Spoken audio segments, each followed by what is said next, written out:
you see if there's a clear pathway? That is a really good question. And some of it has to do, some of it does have to do with seeing where there's ease. Some of it has to do with practicing looking in a certain way, like in the spine and in the legs.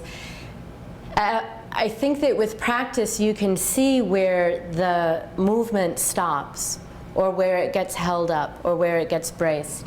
So there's a way that I can do this.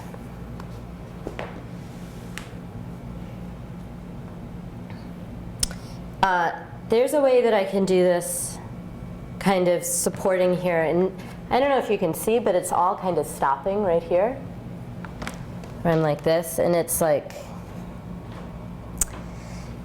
jamming up in my neck. So this is not such a helpful place to be. But if I could find my way, and we haven't done all of the steps of this, but if I could find my way into my spine and my sacrum, then I can be here, and it's okay. So it's something about looking for things being lined up. What do I want to say? It's about looking for where there's something going from one bone to another. And I don't know if you can see, but when I hyperextend my elbow, everything goes here. This gets light. This gets pressed. This gets rolled. Like, those are all the symptoms of something stopping and doing too much. This is a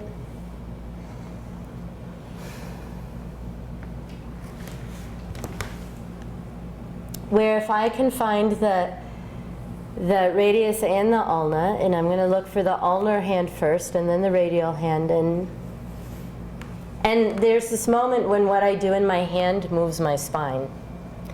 And I don't know how to tell you to look for it, except for that I think we can learn to see, like, where the push, I push too much from here, and I'm doing everything up here right now. And it might be kind of well lined up, but also, and I don't know, like, my lower body's not really involved in this at all. I'm kind of just hanging out. Where if I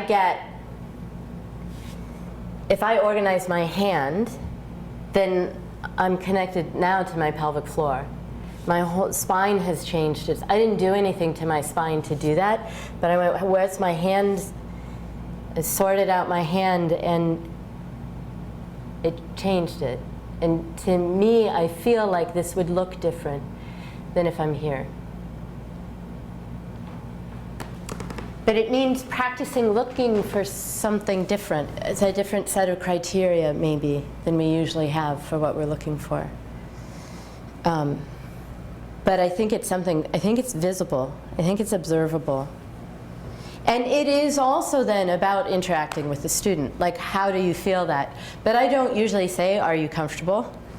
Because sometimes people are really comfortable doing what's familiar, even if it's not actually helpful or efficient or well aligned. And so comfortable is interesting feedback, but then it becomes, there's usually more of a process of inquiry about, okay, do you feel the weight traveling here? If you push with your hand, where does it go? And sometimes I have to ask really specific questions. Sometimes people don't know how to feel where the push goes. And then it's this process of also getting, developing questions that are not yes and no questions, and that invite people to think about their experience in a way where they have some discrimination about it, where it's not just good or bad, but it's like, oh, this flows and this feels congested, or there's a gap there and there's an obstacle there. And often with a client, we'll come up with our own little language for, like, this is the gunky spot and this is the spacey spot, or this is the like, I have words I like to use, but if they say something, they go, oh, well, it gets like all Mishigas in there, or all whatever, then I'll go, okay, well then that's that wonderful Mishigas spot for you, like whatever their thing is.